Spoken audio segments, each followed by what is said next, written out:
young man growing up in Lagos, I did not imagine I would one day build the global enterprises I built or stand on a stage like this.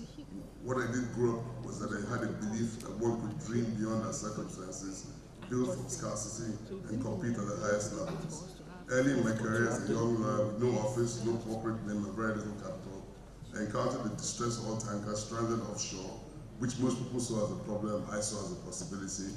With little more than conviction and negotiation, I arranged the release of its cargo. The single opportunity became a spark that ignited a much larger vision for me. That moment taught me a lesson that has guided every step of my life. Do not wait for perfect conditions, and I speak to those who graduated today. The world is never placed where you want it. You have to move, you have to dare, you have to build as you proceed. I say this with all sense of responsibility, and I say this to the students. I'm a professional failure.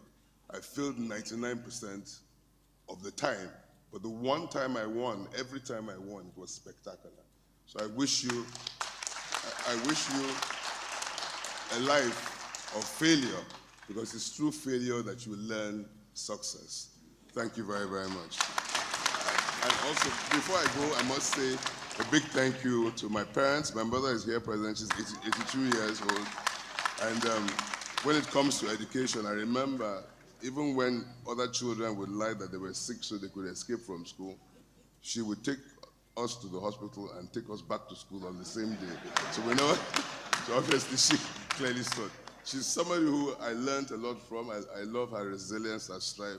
At age 60, she took up golf and plays golf 3 times a week, and at 83, she's fitter than. And I would say, in conclusion, that it is extremely important that the students understand that they will face challenges, they will face setbacks, they have to believe in themselves, they have to believe in their conviction, they have to dream, and as they say, if your dream does not feel too big, then it's not a good enough dream.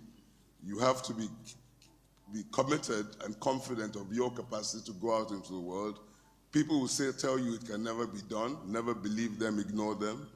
Build relationships, work with integrity, build teams, plan, go out there with energy, energize others, execute your plans as you need to do that.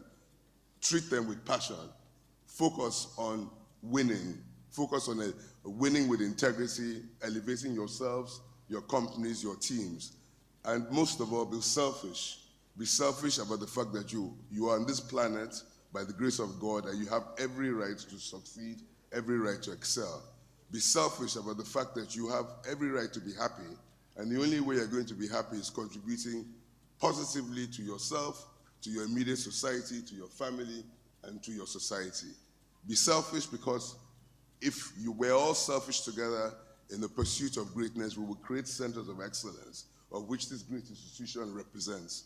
And even though the rest of society may seem to you that as you move, as you succeed in your team, your group, your element, things keep holding you back.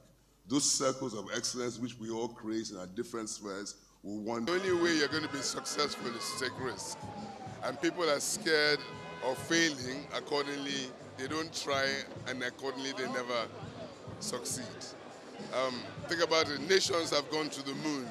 Can you imagine how many times they tried before they made it to the moon? People have climbed Mount Everest. Remember how many times they tried? So the essence of nation building is to allow failure to be an acceptable concept. And we learn from our failures and we get it right. And we stop condemning the country and believing that the country cannot go right. The country can do right, and it goes right by us collectively moving in one direction. I think that there should be more public-private sector collaboration all the time in everything we do, particularly in the social services, in health, in education. There's so much that is being done privately in Nigeria, even in education. There are private universities, there are private schools. But we also need to use the alumni, the ex-students who have done well need to be tapped back into the society. They need to be re-engaged to contribute to these institutions. And it's a continual process of reinvesting in what you have towards building a beneficial future.